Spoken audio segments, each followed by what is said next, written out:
gather round because Brownie suggested this last night. It's a pretty seismic undertaking. It was, yeah. It was late at night too, past 9. I said, what about we just drop the 10 biggest Australian sporting moments? And Wasn't the text I wanted to receive, to be fair. it kept you up for another couple of hours, but hey. So we've cobbled together our favourite 10, Yes. and you will have your own favourite out there. So there's no right or wrong. Just give us your suggestion for the top 10.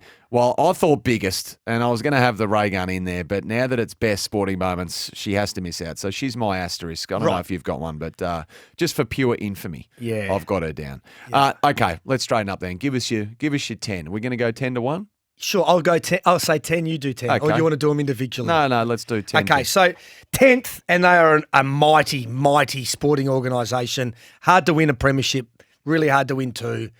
Almost impossible to win 3. So to win 4 Penrith is a credit to Ivan Cleary. Obviously, they've got the best player in the world, his son. But they get a lot of players poached from year to year as well. It's happened again too.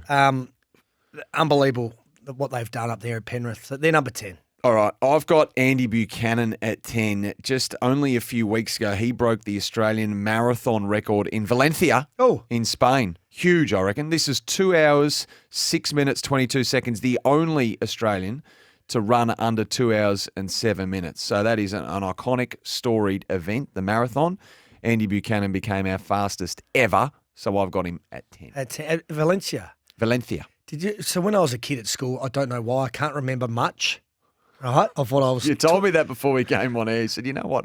I don't remember a lot of it. I can't remember much of what I learned at school, but there's some things that stick out, right? And every time I hear the word Valencia, I don't know why, this song comes into my head. Valencia, stick your head between your legs and whistle up your Barcelona. I don't even know what that song is. Neither do I. What is that? I have no idea. But you just said in Valencia, and then the very first thing that came into my head was that. That is the most random thing I reckon I've heard in a long time on the airways. I agree. But that's Valencia. Well done, Buchanan. Good one. Number 9. The best game of footy I saw this year. I reckon the best game of footy I've seen in 3 or 4 seasons was the Swans versus the Giants, and the Swans coming back in that qualifying final to win it. It was football at its absolute best in a cutthroat final. Hogan gets in after it, left it behind. Warner pries it clear, kicks for open terrain. Papley back with a flight. Iden, Papley has it, hand passed over his shoulder. Heaney kicks, long, strong, it's going to bounce through. Isaac Heaney, you're genius. It's everything we love about the game. Is that Jared Healy thumping the desk? I might have been. I think it's Jared G. Healy thumping the desk in excitement. That goal was unbelievable. So it was... That game had it all, though. High marks, great goals, good comeback. 9 goals to 5 in the second half to the Swans because the Giants were in control. What do they have? 3.5 goal lead at half time. Gee, the Giants' final series, that's another story, isn't it? They should have won it. But anyway, I know that's just football. Like it's just our national code, but it's the biggest sport we have. And I thought of all the games, of all the things that I saw from football perspective, that's the one that stands out. I've got number 9, my first Olympic contribution, and we're going to cross over a little bit here, but Saya Sakikibara winning first ever Olympic gold medal in BMX racing. The family, the brother, the accident that there would be, and there's a text here. Saya Sakikibara's gold medal was hard to top, not a dry eye anywhere, and it was really well captured in the broadcast. So I've got her in at number 9 because she's had her own heartbreak in Tokyo when she crashed out in the semis. Doing it for her brother, of course, I thought that was unbelievable. Yeah, well said. Yeah, and she's in mine, but a little bit higher up. Okay. Number 8. First ever track gold medal went to Nina Kennedy. Yes. The West Australian. And, yeah, she did a great job. I would say flew under the radar a little bit leading into these Olympics, even though she was a medal chance. I don't think that she was put on the pedestal that some athletes potentially were, and came out and won the gold. And, yeah, there's only ever one first, Sammy, and she was it for Australia. So did a great job, Nina Kennedy. You know when she really won me over, though, was when she said, thanks, Chompers. Yeah, that was good, wasn't it? Yeah. You've just Little won. drive-by. Was that after she won the gold? I'm not sure, but like she's in a stadium of however many thousands of people at an event that's the crowning achievement of her professional life, and she's got the awareness to still say thanks, Chompers. It's good gear, isn't it? That is ridiculous. I like that too. Yeah. Number 8, and he's only this far down because he's 16 and he's got it all ahead of him. But the emergence of Gout this year in particular, we're all buying stock. The prodigy, athletically gifted freak show. Might go on to be the best Australian athlete of all time. Ipswich born, Yes. South Sudanese parents. And his latest headline act, of course, came at the Queensland All Schools Track and Field Championships. The 200 metres, he shattered the Australian men's under-20 record. He now owns the Australian under-16, under-18 and under-20 records in the 200, as well as the under-16 record in the 100. He signed a professional contract with Adidas. 200 metres, he's 4th all-time in Australia, open age. 4th in the world under-18 time, all-time. Usain Bolt's talking about him. Yeah. Michael Johnson's talking about him. You've got to have him somewhere in your top 10. I've probably got him too far down, but Gout is my 8th. Yes. The emergence of. Yes, I've got him a little bit higher as well. He's just a freak, isn't he? A freak of nature. He shouldn't be able to run that fast at his age. But, yeah, when you've got the greatest of all time, Usain Bolt, sitting up and taking notice and records getting broken. How exciting. How exciting. Definition of the world at his feet. Yeah, 100%. Isn't it? That is the definition. Like he could go, anyway, it's dangerous because there's a lot of of hard course. work ahead of him and all the rest of it. LA looms large, and then there's Brisbane, which will be right in the sweet spot for him. I love an underdog story. And so number 7 is one that probably not many people would have thought, but Henry Dwyer, horse trainer here in Melbourne, had a good horse, a really nice horse called Asfoora that had failed the Group 1 test a couple of times and decided with the connections, got an invite over to Royal Ascot for the King Charles Stakes. Now, he copped some criticism from people out there saying, what a waste of money, it's a waste of a trip, Asfoora can't possibly win, you'll embarrass yourself on the world stage. And he took all that in his stride, and Asfoora came out and did win the King Charles Stakes and joined the company of Nature Strip and Takeover Target and Scenic Blast and some of these superstars, Schwarzier. And he just casually puts the top hat and tails on, shakes the hand of the King of England and comes back with the trophy. I thought that was a great Australian sporting moment. It's not often you get to meet the King. Towards the near side, Asfoora still has every chance. Regional is digging in. Asfoora now has come alongside Big Oaks. These two, toe to toe, with another 100 yards to go. Asfoora wins for Australia. Regional in second. There you go. Asfoora. Yep, you met the King. That's special. Now I'm getting called a muppet because I called Gout. Now, I've been so confused by this. I know his father, Bono, came out and said it's Gout. We acknowledge all that. But then the manager came out on SEN Breakfast and said, Drive, I think, with Tommy Morrison, said, I know that the father said something, but it's definitely Gout. So, I think, speaking to someone else the other day, everyone's rolling with Gout. So just for now, I'm going with the majority. Please don't call me a muppet because I think it's important we get his name right as well. And I listened to the father's comments, but then since then it's come back. So I'm just as confused as anyone. Regardless, he's a special talent and we can get right around him. Okay, at number 7, I've got Penrith at 7. So the 4th straight NRL premiership, 14-6 over the Storm. Incredible feat in professional sport in which, clubs are bound by a salary cap and equalisation measures. That's special regardless. Who you got at 6? All right, so I've got Paddy Cripps at 6, 45 votes, and we've been playing, AFL, VFL football a long time, and no one in the history of the game under the 3-2-1 system has got as many votes. So whether you think he deserved the Brownlow, which we all do, I think we all think he deserves the Brownlow, whether you think he deserved that many votes, whether you don't think that the umpires, know what they're talking about, which sometimes they don't. 45 You can't begrudge 45 votes. That's what he was given, and no one in the history of the game's got that many. So Paddy Cripps had a remarkable year, averaged over 28 disposals. He was huge, and that to break the all-time Brownlow count record, Smash it, annihilate it. is significant. So bit of conjecture there with that one, but I put him at 6. All right. I've got New South Wales in State of Origin, breaking the curse of Suncorp Stadium to win it. Forever the bridesmaids of Origin football, the Blues. They lost game 1. Then they came down to the G and went along to that. They annihilated Queensland at the G in game 2. And then they were still the outsiders going to Suncorp because they hadn't won a decider there since 2005. More than 50,000 in the house, millions more at home watching. We had to wait for more than an hour before the first try was scored. It was tight. It was tense. And then New South Wales broke the stalemate with, I think, 15 minutes to go and then stormed home to win at 14-4. So I've got that as my number 6. Flops it out the back, Luai.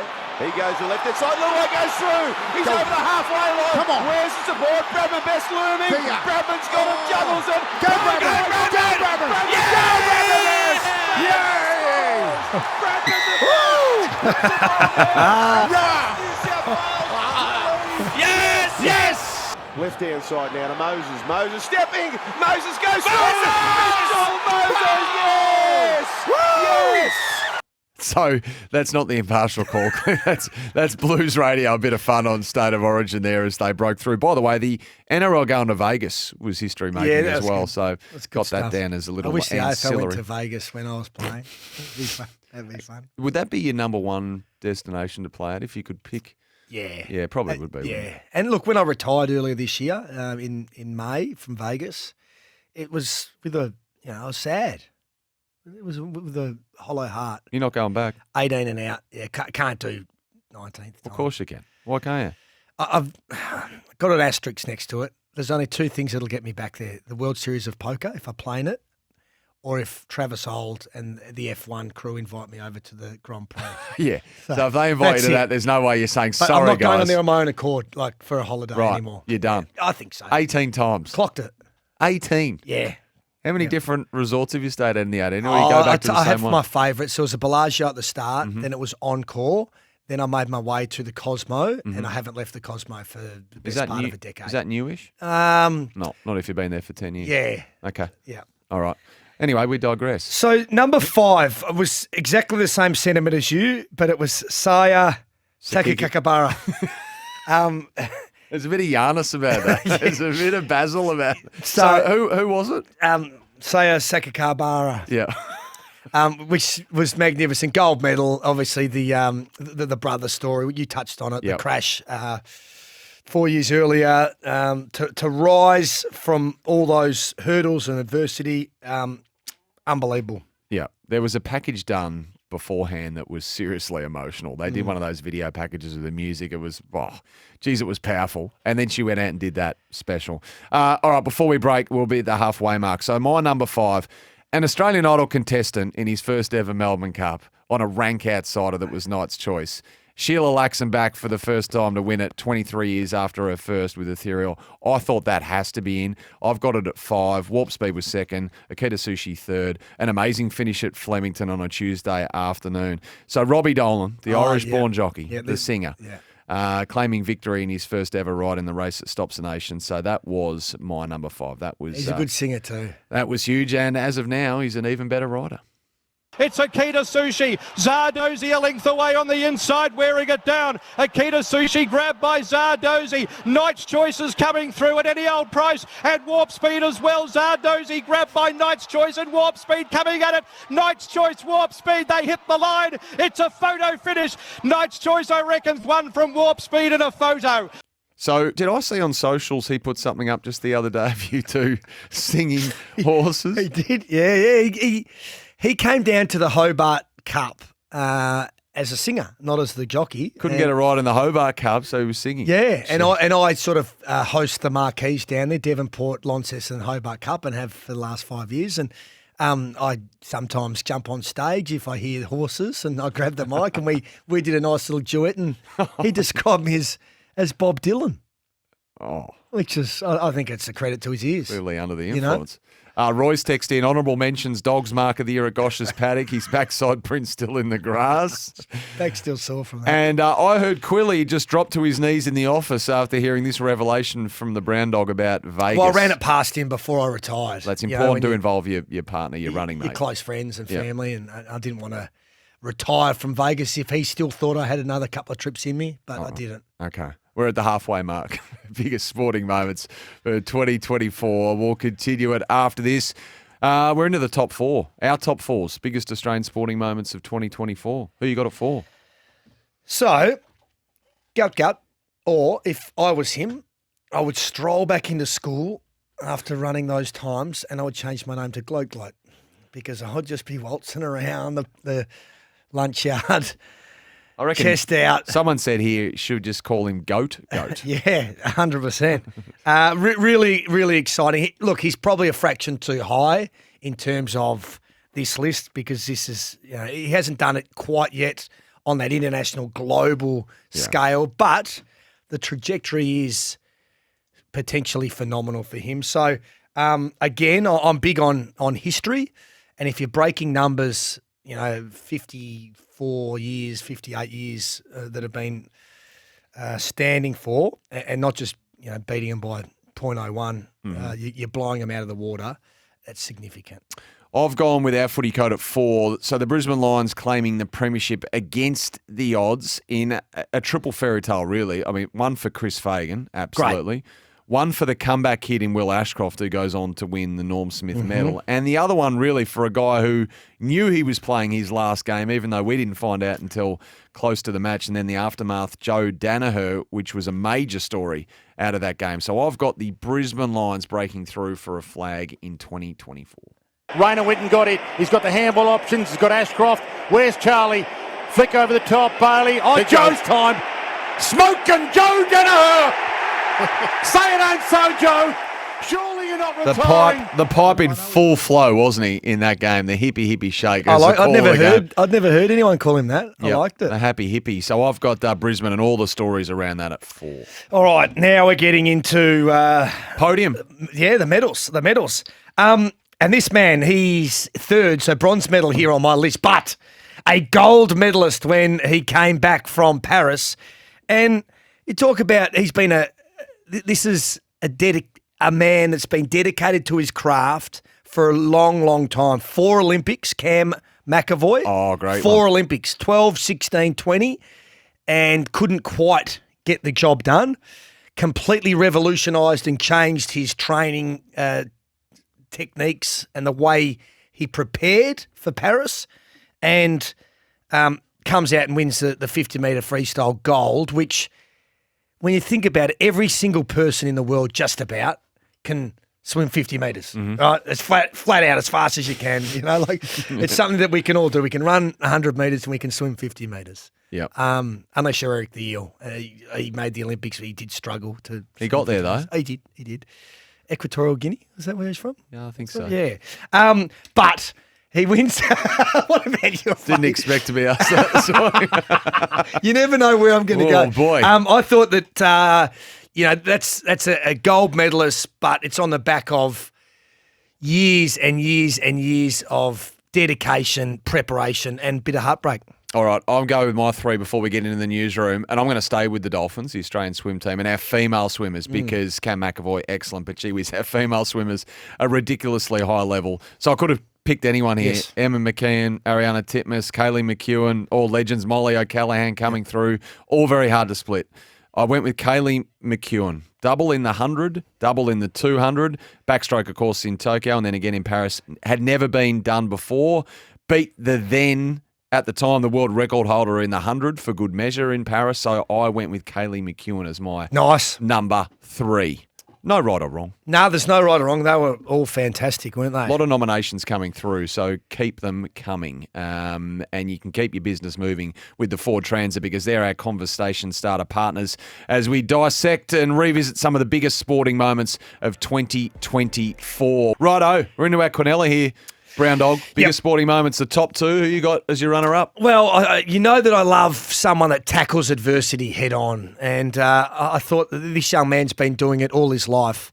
He won the Caulfield Cup, and it's Harry Coffey. Oh, yeah. Cystic fibrosis, obviously well documented, but the level of dedication that he needs to go to is above and beyond normal jockeys to make sure that he's fit and capable of riding week to week, day to day.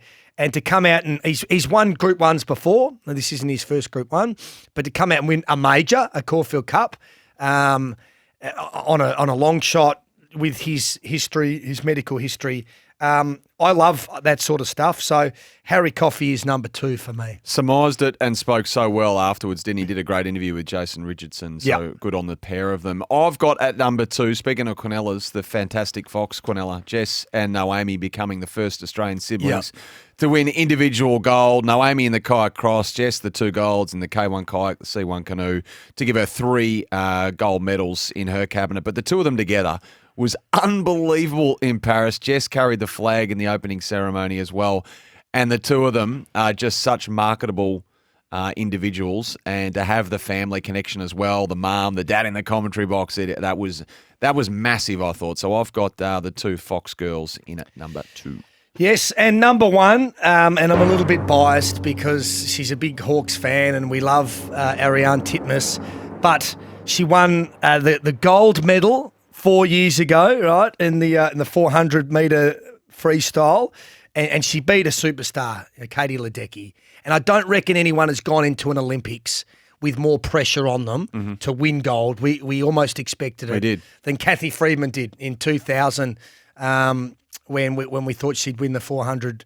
And she delivered, and she did it magnificently. So Ariane Titmus, and I think Summer McIntosh is going to go on and become a superstar. So she beat Katie Ledecky and the up-and-comer, and she is our golden girl. So number 1 for me. That is a very good choice. And it shows you how different we can think, is that your number 1's not in my 10 and my number 1's not in your 10. Yeah. So I've gone someone completely different as well, which, is the beauty of it. It is. I've gone with a woman who didn't even win a gold medal in Paris. I've gone with Jess Hull, who won the silver in the 1,500 metres on the track. 27 different nations won gold medals on the track. So you talk about a global fight and a global battle and how everyone can do it. Australia had never won a women's 1,500 medal before. And the 3 men who did are obviously, forever enshrined in Australian folklore, Elliot, Flack and Landy. So, and the gold medalist in front of our Jess Hull was the greatest middle distance runner, is the greatest middle distance runner ever, who just equalled the achievement. This is Faith Kipyegon of Usain Bolt to win 3 golds at 3 straight games in the same event. So for Jess to get second, first female medalist in the 1,500, which is a blue ribbon event, that's my number 1. Yeah, no, well said. That's a great one. So there you go. They're our 10. They're our 10. It's open to debate, obviously. No, they can't be debated.